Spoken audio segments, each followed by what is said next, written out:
We got a really good topic on our hands today.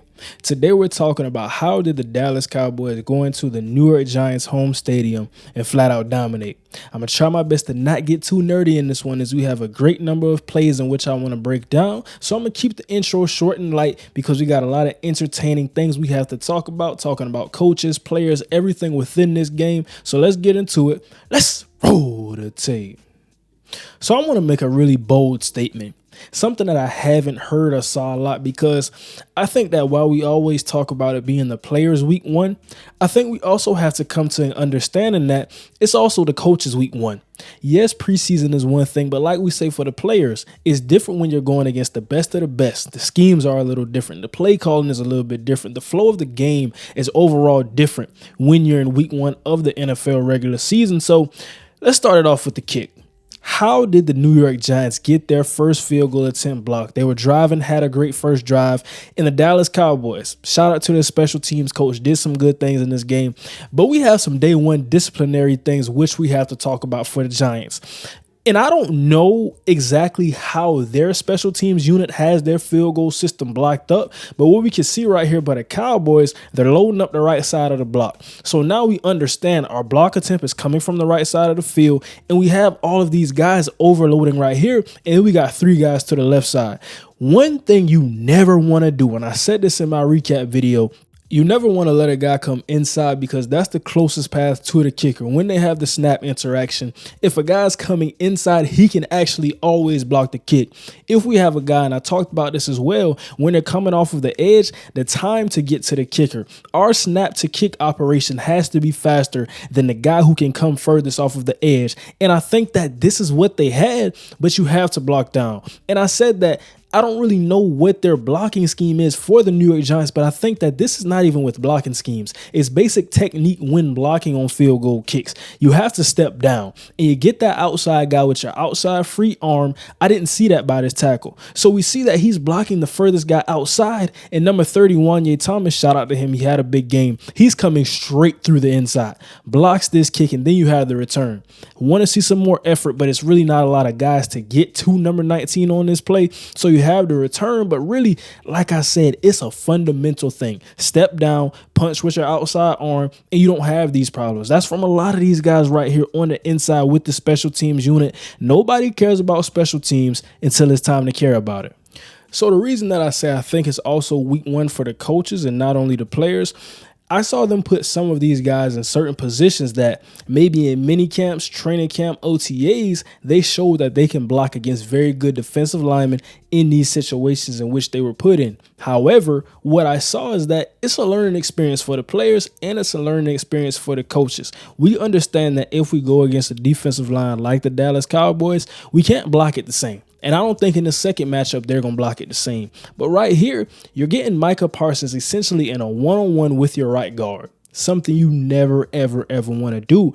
And what we see is that they start off with the bluff. Leighton Vander Esch, he comes over, and this really changes a lot of things because now we're going from really a 4-down front to now we got a 5-down if Leighton Vander Esch is coming. And I think that John Michael Schmitz, they have to account for this guy. Just because he doesn't look like he's blitzing, he's not really selling it greatly, but just because the fact that he's in our face, we have to respect it. So now look at this right here by the center. He's taking Dorrance Armstrong, and our right guard is in the one-on-one. We got DeMarcus Lawrence lined up to the outside. Daniel Bellinger's chipping, and then Evan Neal's blocking him.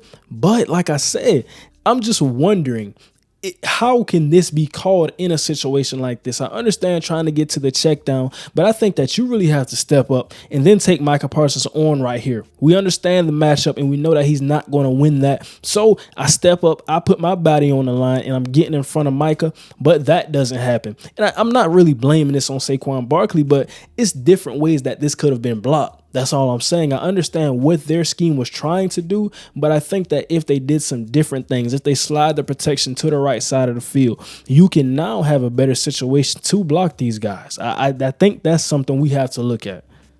And let's talk about this play right here. Like I said, it's week one for the coaches. You live and you learn through a lot of these things. The Dallas Cowboys, shout out to them. They were really ready for a lot of the things that the Giants were going to show, and they executed.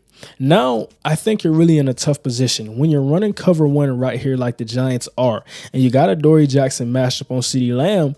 what can you do? Because a lot of people will look at this and say, okay, this is a play that every offense has in the playbook. We run the inside routes with our 2 outside receivers. We send CeeDee Lamb, the number 3 receiver. We send him on a wheel. He's going to be wide open before the safety can bite down and get to it. However, you hear me say you live and you learn a lot, because truly, I just don't think this is a good formation to run cover 1 against.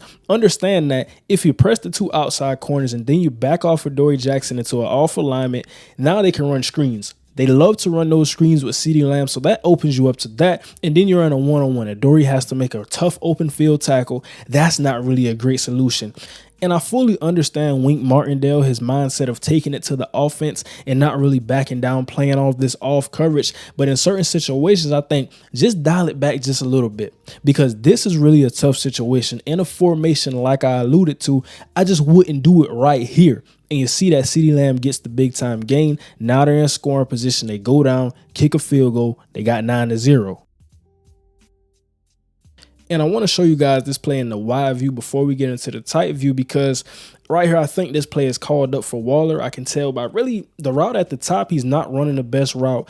And then we see that Darren Waller looks like the first read when we look at Daniel Jones' progressions. And we're going to talk about it a little bit later in another play. I think that because they drew up some of these plays for Waller, Daniel Jones was trying to get the football to him, and that got him into a little bit of trouble when it wasn't there. However, on this play right here, when you're going to run this play action like this and you block the scheme like this, we see that Ziggy's getting in the backfield immediately. Another thing that I see is that DeMarcus Lawrence, Daniel Bellinger, he was in block and release. He was in chip block. He was doing a lot of different things on DeMarcus Lawrence, but it's a tough ask. He's a very good blocking tight end, one of the better ones in the NFL, but DeMarcus Lawrence is just a different beast. That's why I say it comes down to coaching plus the talent. It's not a bad play call at all, but when you look at the talent in front of you, there's just certain things you can't do. And the Dallas Cowboys showed you that right here. Ziggy winning with the inside move, DeMarcus Lawrence winning on the edge. And now when Daniel Jones comes back, he's looking for Waller. That's his first read in the progression. He's looking for Waller. And then when he sees the pressure, now he senses it. He has no other reads, because that was really who the play was drew up for. There's no check downs or anything he can go to. Takes a sack right here. And it's those types of plays that can really kill a drive.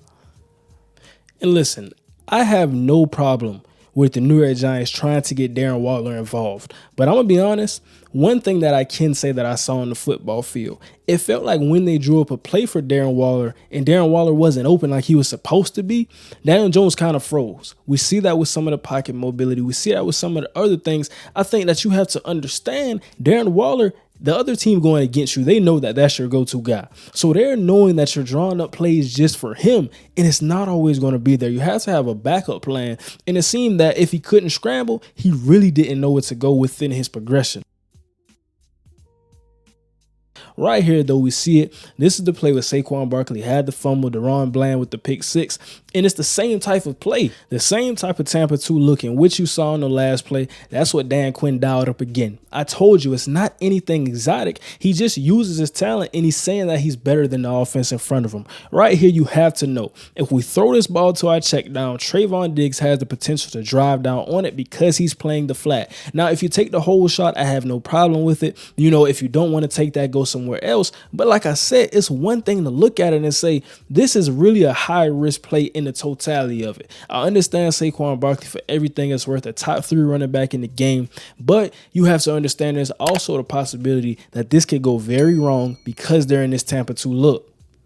So after the controversial pass interference, which I think was really a rough call on the rookie and Trey Hawkins, now they get down the football field, couple 3-and-outs from the Giants. They're in scoring position. They're threatening again.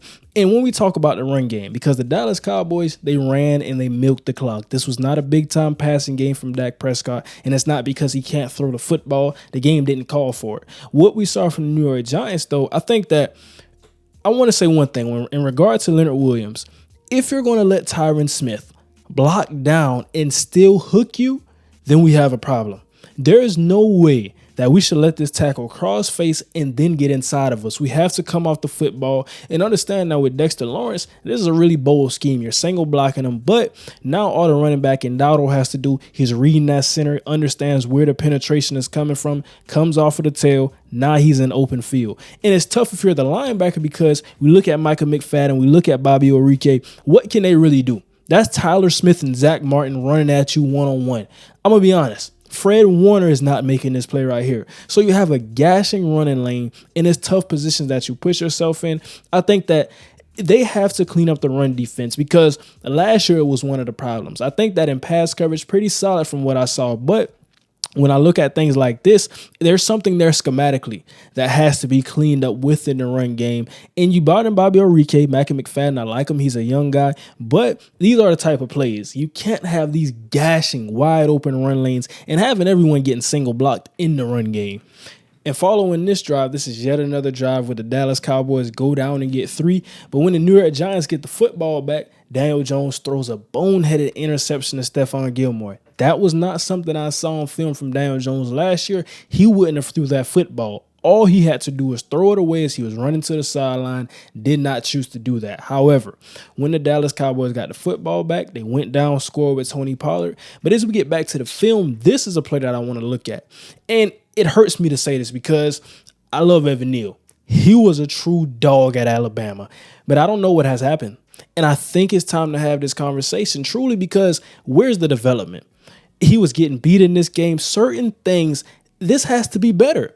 You were a top 10 pick. Andrew Thomas has developed. He's became an all-pro. You were supposed to be on the same arc. You are supposed to be on the same arc. I'm not saying he can never become an above average to an elite tackle. He has the traits, but he's not playing like it. I mean, you look at this right here.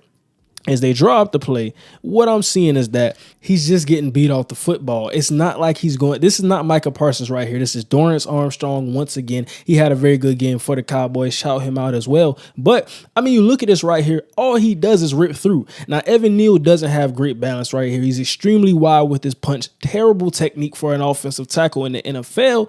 And you lose like that. You're going to lose every time like that. How does this continue to happen for Evan Neal? I'm trying to wonder what's truly going on. Is it the scheme? Are they asking him to do things in which he's not comfortable with? I'm trying to get to the bottom of the Evan Neal problem because it seems like one that's been prolonged. Now, if you're a Dallas Cowboys fan, you're probably having the time of your life right now. You should. This was a good victory. But for the New York Giants, I'm starting to feel like I'm in the film room with these guys. It's starting to get frustrating at this point. Daniel Jones doesn't look the same. The coaching and the scheme is failing us. We're seeing different types of things. I believe in Brian Dable, but I just thought offensively and defensively, they were outcoached by the Dallas Cowboys. So by this point, I think I showcased a lot of the plays in which I wanted to show you guys a lot of the reasons that I think that the Dallas Cowboys really took the top off of this game, got out to the 26-0 lead, and then it was really no looking back from there. I think that some of the things that I look for with the Giants, the linebackers have to be more physical. Now, I think that with the defensive line you have in front of you, you would expect to be a bit more free with a Bobby Orike coming downhill, with a Micah McFadden coming downhill. But it seems like the Cowboys blocking schemes just got to him. Everybody was manned up and blocked in that scheme. So it was a tough night in that aspect. And this is a team with Mike McCarthy. We know they're going to run the football, have to be more prepared in that aspect like I talked about. I think that in the passing game, Daniel Jones has a lot of things he can go back in the film and look at and understand that he has to clean up. And for the Dallas Cowboys, cover one robber. That is the topic of this video because, I mean, it was really key in this game. The reason you run cover one instead of a cover two man or even a cover zero is that you have the safety over the top. And if you really need a guy to get deep and help a man outside, and then you have the robber coming down because what does Darren Waller do? A lot of his routes are in breaking and within the middle of the field. The robber comes down, he takes away a lot of that. So he can get interceptions, he can take Daniel Jones off his progressions, and then really they're fast enough on the perimeter. If he scrambles, they can get to him. Overall, a game that you look at and you say, we have to get ready for week 2. I think that's my biggest takeaway in this one. But like I said, it was some things there for the Giants. They didn't take them, had a lot of self-inflicted wounds, shot themselves in the foot. And for the Dallas Cowboys, they're way too talented to not take advantage of that.